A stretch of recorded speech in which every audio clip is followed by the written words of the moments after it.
So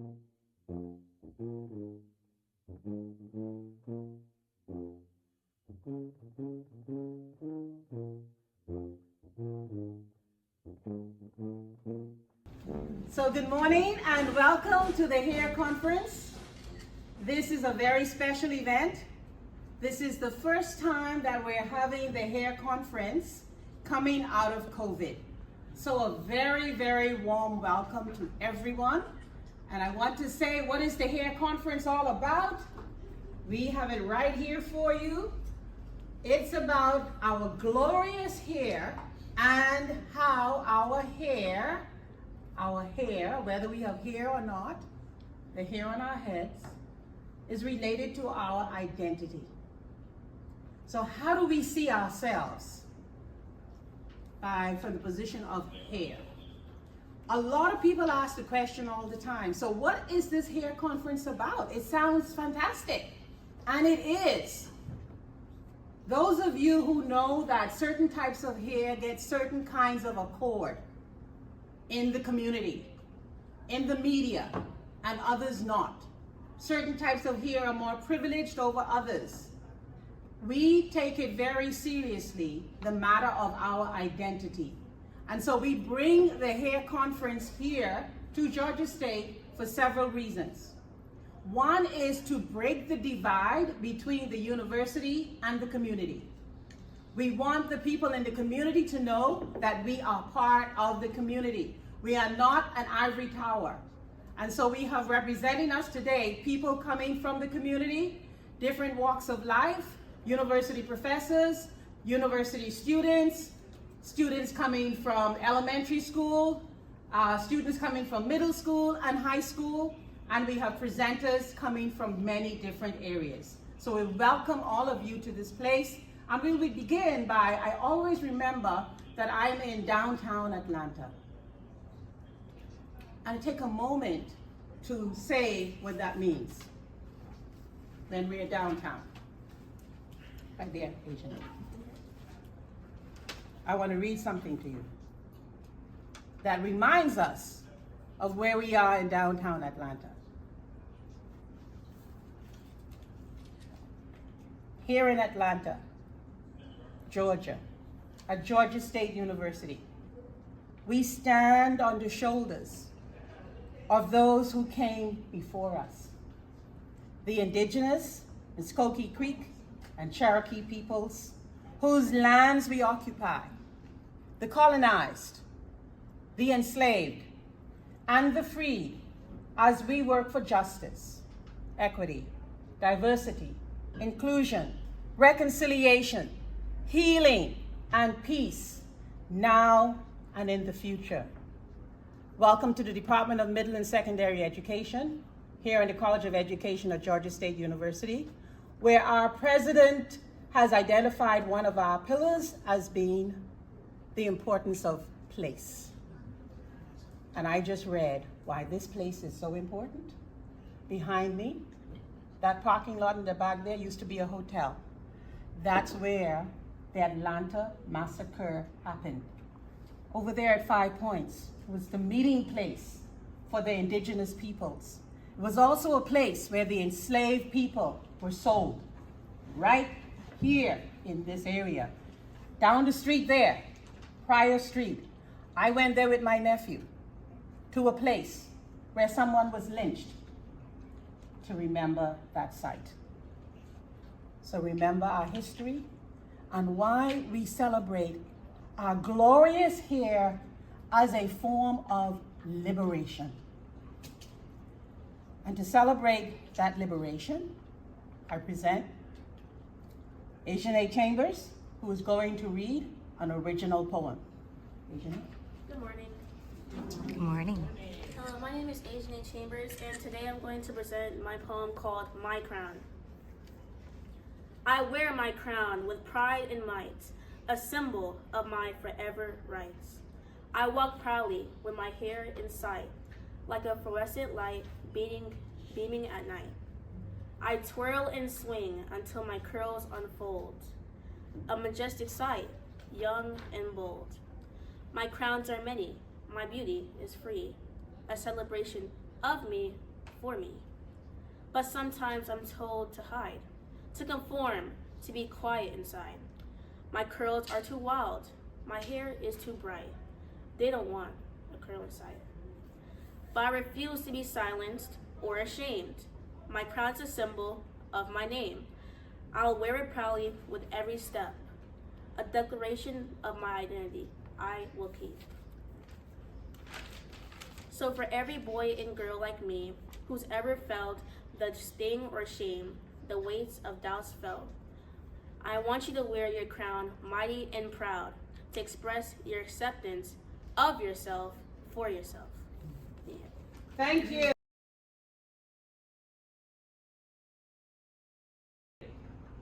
And soon enough it was my turn, so I take a deep breath and started to make that long stroll down to the shampoo bowl. I walked real slow because I dreaded the shampoo bowl. Walking through the clouds of smoke and smelling like burned hair and melted grease. I hated it there. My uncle said I had so much hair I was looking like Shaka Khan. And that was a lot of hair for a child my size. So I get to the shampoo bowl, and during the torture at that bowl, it was only going to get worse. Droplets of water ran down my face and down my neck, and my grandmother squeezed my hair so tight. My God, she squeezed it tight to get that water out of my hair. She didn't even care. And I was really tender-headed. She didn't even care. So without warning, she just grabs this afro comb and she just starts tugging and pulling, trying to get through what was straight, now my balled up hair. And as we said, when I was younger, my nappy hair. So as she's pulling and tugging, I try my best not to cry. You know, I did say I was tender-headed, right? So holding back these tears, trying not to cry. The only thing I could say is I hope the water from my tears blends in with the water that's flowing out of my fro. That scalp was just so tender, and it was hidden underneath this bush. And she was sternly saying, "You better not cry, or else."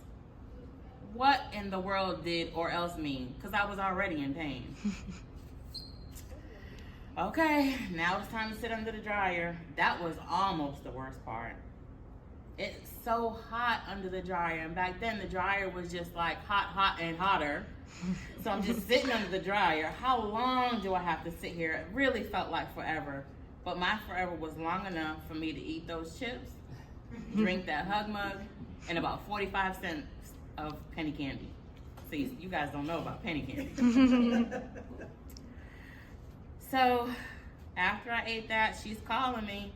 Either was my hair was dry or I was getting in trouble for eating all that candy. But I knew what it was time for. It was time for that hot comb. God, I hated the hot comb.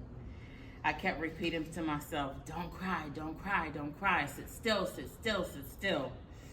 And my Nana, she would just stop pressing. No warning.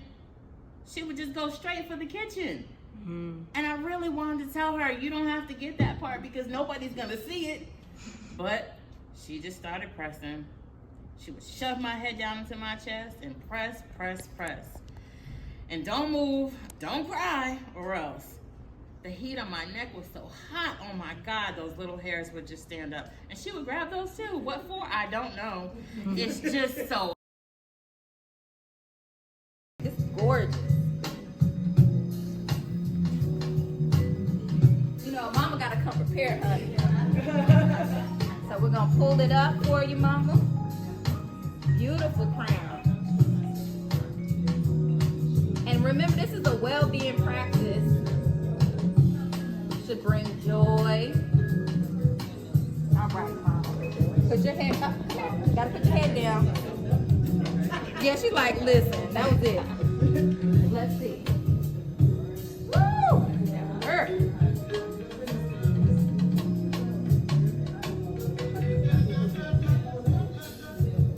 There we go.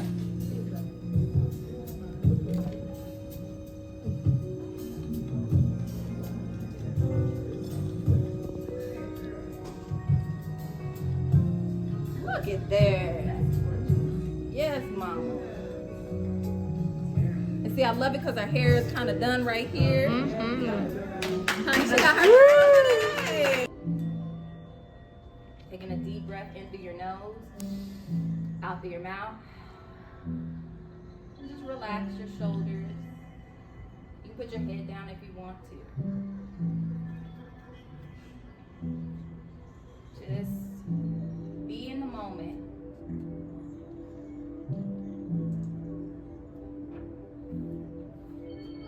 As you're in the moment, I'm going to offer some affirmations. And let these affirmations just come into you, inside your mind and your heart space. And see which one of these affirmations resonates with you. Check yourself before you wreck yourself.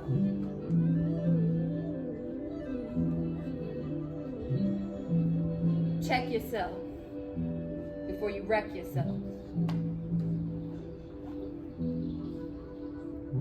How you gonna win when you ain't right within?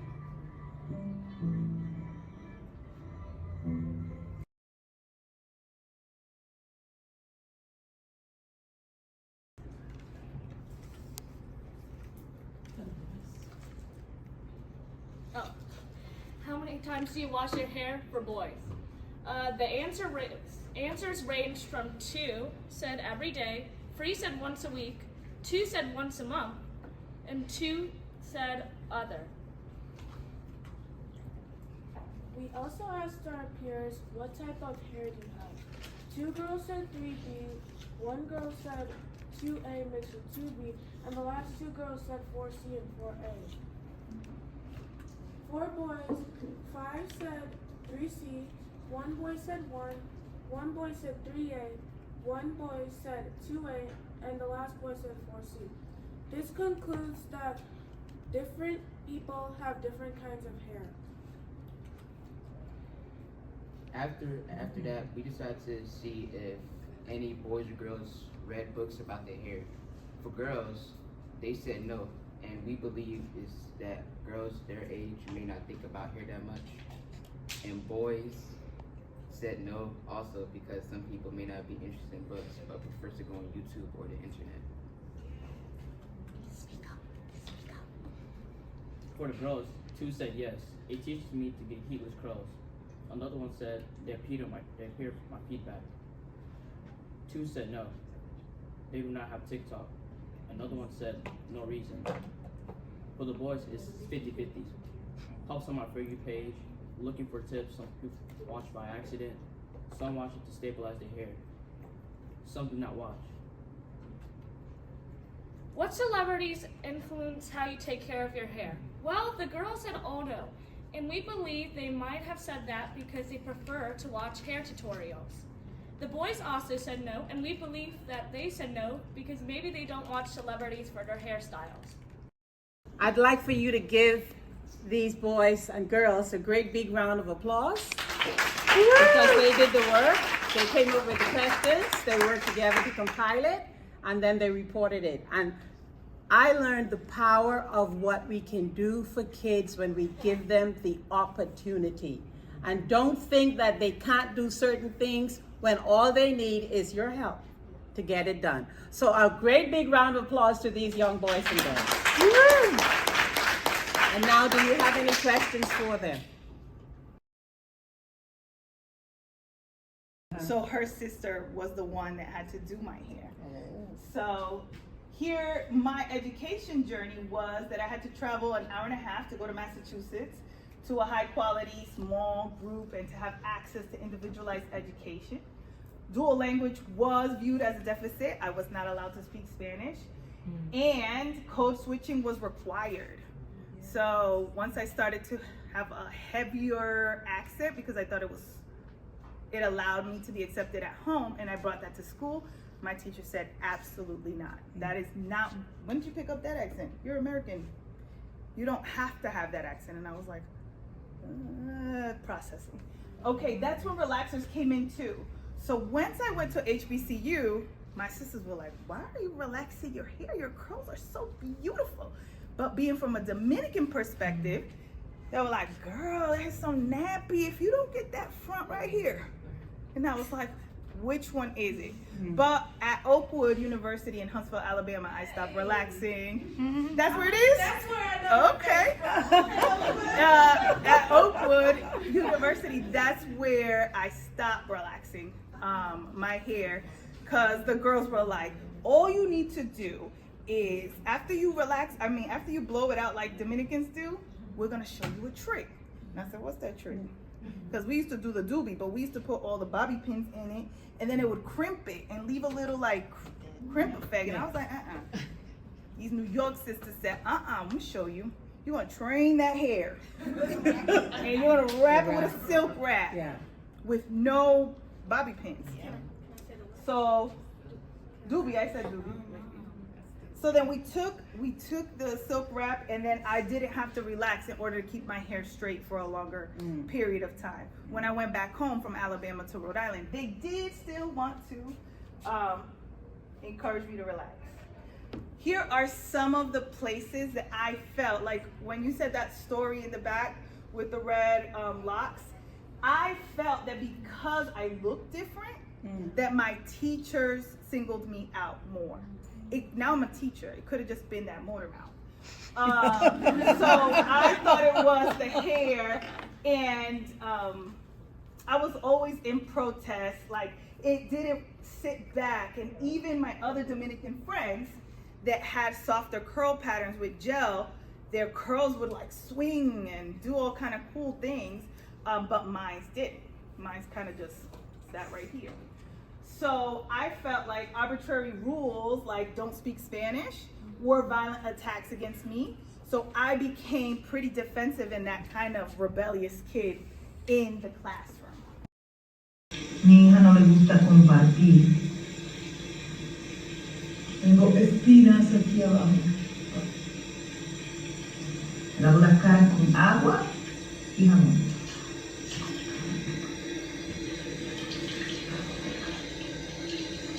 Pero hoy no me peino. Tampoco me peino. Uso la toalla para secarme. Me amarré los cabellos y uso hilo dental. Tengo que peinar a la chiquita. Short. I'm the oldest of 4 boys, and my mom, she used to stay up late at night until 2 in the morning doing 3 of my brother's hair. All I need is a cut and a go. And she's twisting and twirling, and I went off to school, the University of Chicago. And Chicago, I forgot Chicago now, so nobody. University of Chicago, and I came back during a time of a cultural revolution and a renaissance. Don't you know we're in the middle of a cultural revolution and renaissance as Black people across the diaspora? And our natural hair is but one symptom of said revolution and renaissance. And I came back, and I remember having experiences that eventually led me to the classroom. Here we are, smiling because it's my first year. I don't know what I signed up for. But hair is short, and I got the right uniform on. And as a now rachidemic educator, my journey to being a rachidemic educator was reversed. My students showed me how to do that. It started in the beginning with pictures of their teacher. They used to draw just little pictures on the board. And at the end of my first 3 years in Gwinnett County, I realized my hair had changed in these pictures. From waves, I don't have waves here, so don't judge me. I did have waves, though. From waves, it couldn't be a fro. You know how the struggle was. Come on. But then eventually a fro, and then to twists and braids. And I used that in the classroom to reflect this radical, liberatory, rachidemic approach to education because it helps me connect with my students. It's a cultural practice, an ancestral tradition, and most importantly, we can make it instructional. So let me give you a few moments. I want to talk about the Crown Act. Anybody heard about the Crown Act? Yes. Okay. Someone give me a synopsis. What's going on with the Crown Act? Catch us up. People from hair discrimination. Okay. And where is it protecting all people? Is it all of the United States? Is it local law? What exactly is it? Black people. Black people. Okay, so it's specifically meant for black people. And it's a set of laws being passed. Of course, there's a federal one in Congress that has stalled, not passed yet, but there's local laws. Municipalities and states, school districts, and workplaces have committed to this principle of crown, of protecting natural hair. And also hair love is getting banned. Please read. So good. I'm going to give it to you easy. Read hair love. Yes. Read banned books. Bring them into the classroom. Bring them into your places of worship. We have to read the books that are being banned in the schools. Yes. It's not just about our brick and mortar classrooms. It's also about our community spaces for education. All right. Only embrace her Latina side. And she said it wasn't until she got older, she, gained autonomy over her own hair, and she did the big chop, she went natural, and she saw that this is what her natural hair texture actually looks like. She said that when she saw she has this afro, she realized she could no longer deny her black side. She could no longer distance herself from this part of her. And so she said that now she's really able to embrace her Latina side and her black side equally. And so because of that, she says that I am my hair and my hair is me, because in a way her hair has really helped her understand this really integral part of her that she tried to push away for so long. And she talked about how no matter how many, centuries we may have of slavery and white supremacy and colonialism and colonization and all of that, that no amount of that can take away this gift of natural hair that our ancestors continue passing down to us, continue gifting us. And even if our ancestors couldn't necessarily pass down physical family heirlooms, they were still able to pass down this gift of hair. And I thought that was a beautiful idea. And so this is a letter that one of the women wrote to my sister Chloe.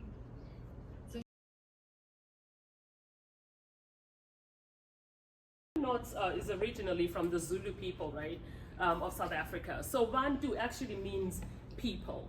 And I think, sometimes there are words in my language that I try and express in English, but I don't think I can. I don't even know if people is adequate to describe the word Bantu, right? Because then you talk about Umuntu. Umuntu could be just one person, but also we use Umuntu in our languages when we're talking about a black person. But then there's also, I don't know, it's almost like there's a deeper meaning of Ubuntu. But that was me, and just somebody who's got a passion for languages, just trying to analyze this word at this point. So with Bantu knots, right, the hair's coiled in knots and decorated with jewelry, as you can see. And it's a sign of identity, of cultural heritage. And something that was interesting that I found is that it was popular in the 90s in the US as a form of protest. But then there comes a question, right, of cultural appreciation versus appropriation. So as much as something, I guess it's just that word of caution that, yeah, let's appreciate it, but also just recognize that this is something that's significant, that's important for the Zulu people of South Africa. Then the second hairstyle that I came across are the ochre dreadlocks from Namibia. I've got locks as well, so I thought this would be absolutely perfect. And it's from the Himba people in northwest Namibia. And interesting enough, these styles are according to the person's age, your marital status, your stage in life, and just how they're made, right? by mixing animal fat, ash, and ground ochre, which is a stone which is found in Namibia. And again, another sign of cultural identity and beauty. So I really, again, as I was preparing, I thought, wow, these are definitely two distinct ways of showing that uniqueness, right? That beauty of hair for African peoples. And, you know, obviously Africa is a huge continent, right? I couldn't talk about hair, you know, for the whole continent, but those were the two styles that I decided I wanted to do whatever I could to have straight hair. I wanted straight hair real bad. My family were doing the relaxer boxes, you know what I'm talking about? Here we go. The Dream Kids, all the no light cream relaxer system. This is what I want to look like, my hair to look like. And that's not the way my hair grows out my scalp. Every time I got relaxers, I had sores. I would be bleeding from my scalp, whether I scratched or not. And it wasn't until I was 18 where I was just like, this is not normal, you know? When I was 18, that's when I first started at Tennessee State University. Tennessee State University is a HBCU, historically black college and university. And I saw all these gorgeous black women just embracing their natural hair, the way that their hair grows out of their scalp. And that's how I was able to find my self-love. And that's when I went natural when I was like 18, 19, because it was just hard maintaining it. It was painful. I would cry every time I got a relaxer because, you know, they're like, girl, why are you crying? But then after they rinse everything out, they would see like I'm literally bleeding in my scalp. And that happened every single time, professional or if my mom did it, my aunt, it didn't matter. So it's not normal, you know, and it's not safe to continuously put those chemicals in your head. But your hair the real choice. So I finally went natural. I finally cut off everything. And I embraced my afro. During the pandemic, going back to the curl chart, I decided to lock my hair. I was scared to lock my hair because I'm like, oh my goodness, I know I want to get my doctorate. I know I want to continue being a teacher, be professional. Can I do that with locks? And I just finally during the pandemic, you know, we all thought we was gonna die. I said, you know what? I'm gonna embrace all of me. I could care less. I like my hair. I got my tattoos. All of those things do not define me as a person, you know? So I went ahead and got my hair locked. This is how it first looked in 2020. Got different styles and stuff like that. And this is the look now. It was actually my lockiversary like last week on the 22nd, lockiversary, but yeah, that's 4 years of growth. I love my hair. I don't have to comb it. I just love all the things.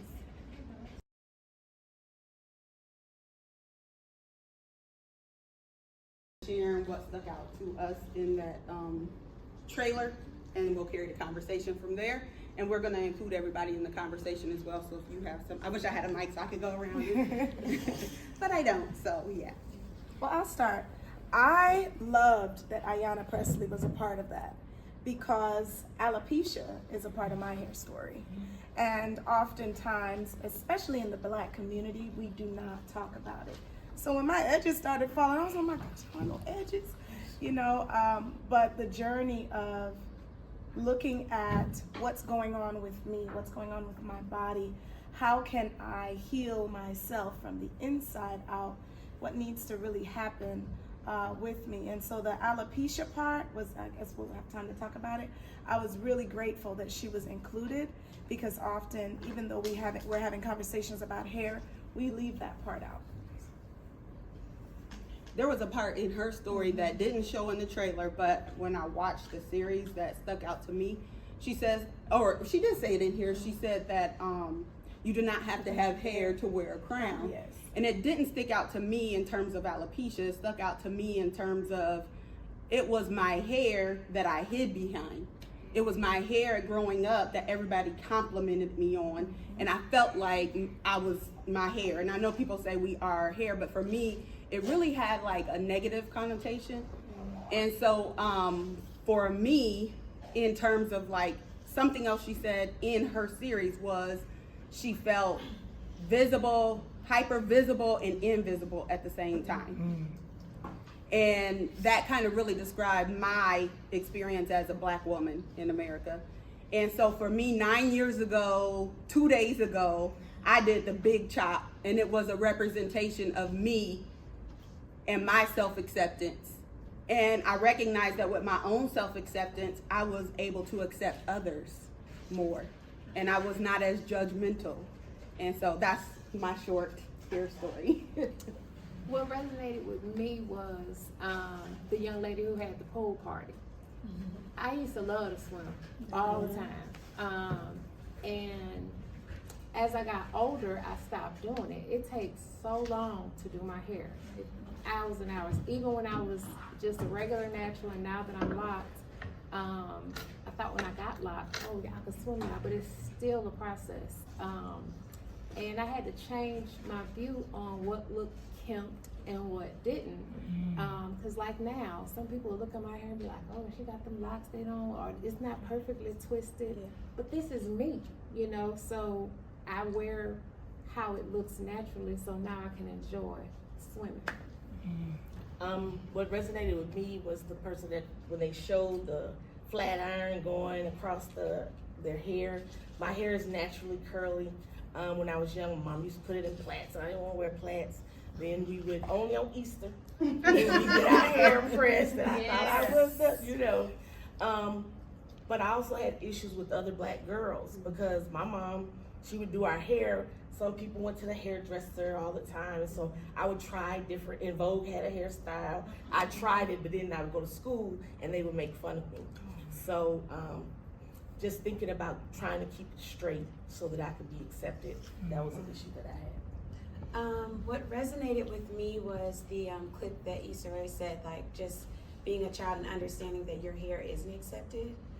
Growing up, I remember, I think my first encounter with it, I was maybe like 4 and I was doing ballet and we were having a photo shoot and I was the only Black girl in the group. And I remember telling my mom, like, I want my hair long like the other girls.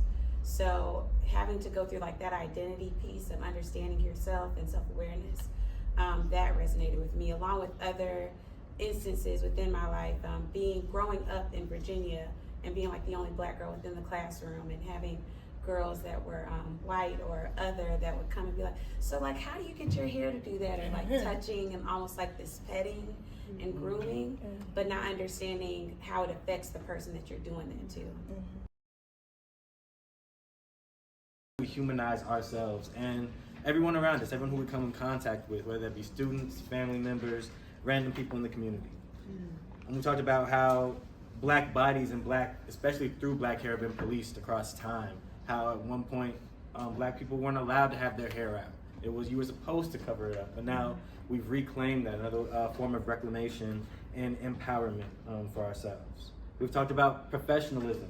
What's a professional? What's appropriate? What's kempt and what's unkempt? We've also talked about schools and their relationship to Black hair through a curriculum perspective. Not just how we treat students, but how do we teach them about their hair? How can we incorporate their culture into what we're teaching so that it's affirming and like our speaker right here had a great Venn diagram of like the subject that we're learning and also the passion. So how do we bridge those gaps? We've also talked about, well, we've embodied and we've practiced an intergenerational learning community today. So we've had people from all types of backgrounds today, from schools, we've had people from community, we've had youth speak today and give us some very empowering messages, and maybe we can learn from them how to be more self-accepting of ourselves and loving of ourselves. We've also, I'm going through your notes real quick. We've also talked about safety and how our hair can be a form of safety for us. How that covering, meditation, healing, pain, the power of cutting off our hair and starting fresh. We talked about all of these things. So with that kind of review of what we've learned today, now I want to turn the tables around to y'all because y'all still here, so I want to hear from y'all. I want to know, what are we going to take away from everything that we've learned today? what do you think what's one thing I challenge you to just share one thing with the space that you think is important that you can take away in your personal or professional life?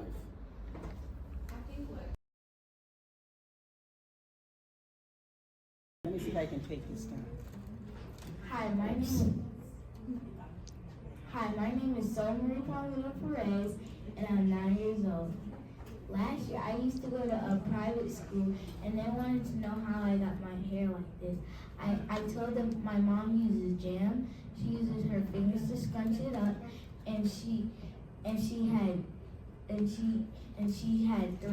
three strands of hair to braid my hair up. They said it was so cool, and they wanted to know how they could get their hair like this. I told them it's natural, and their hair is straight, so it might come out different. And I told them they could use the same products, but their hair won't be able to come out like mine. Their hair was straight, and like they wanted to know how to use a French braid, and their hair might like go out a little bit. And I said you could use edge control for that one. You could use edge control. And they said, how did you get your hair so curly like around your edges part? I said it's natural right here, but you could use edge control or jam or an edge brush to make it how you want. And they said we just use a brush and a rubber band for the hair. And I said, wow, that's very great for you. Okay, my name is Anai.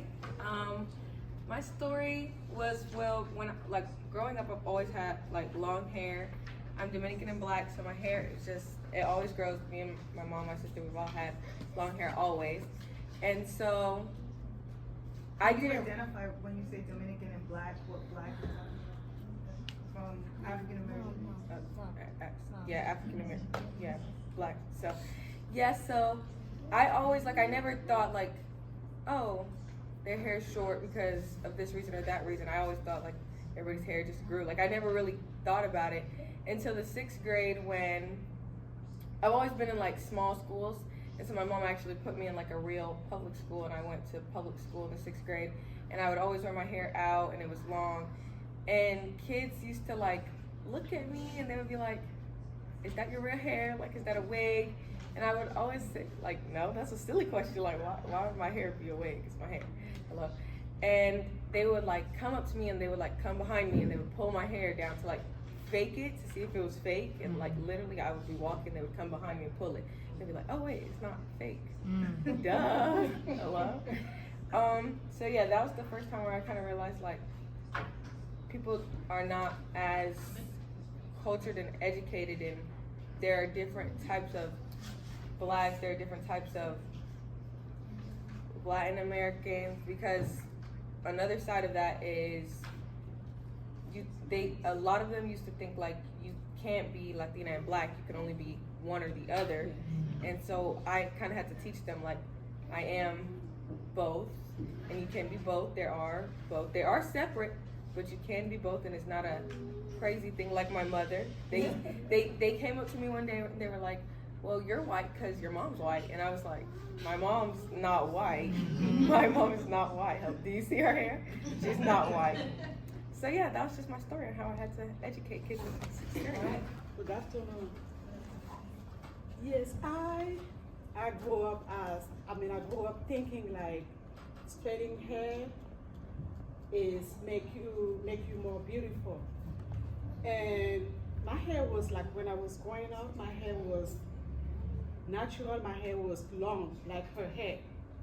Until one day, my dad or my mom decided to relax my hair, because every morning, like before I go to school, when they comb my hair, I have to cry, and they feel like they have to relax my hair to stop all of this.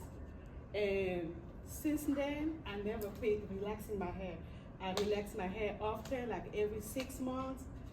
And my hair never my hair never be the same. Every time I go to the salon, the shop, they say, no, your head is not even, we have to cut it, all of this. Then I stopped it. I remember I stopped relaxing my hair in 2012. Yeah, in 2012. So I was braiding my hair naturally. I was wearing wig, but my hair under it was braided and natural. And one day I said, why I cannot carry my own hair? So until last year on my birthday, I decided to cut it all. I decided to cut my hair completely. And I said, why not braiding my own hair? And then since then, I never put a wig back on my hair. In the morning, just get on the shower, wash my hair, put a conditioner on my head, and then just go. So that's how I feel myself. Yes. All right. I may go back. That's your prerogative.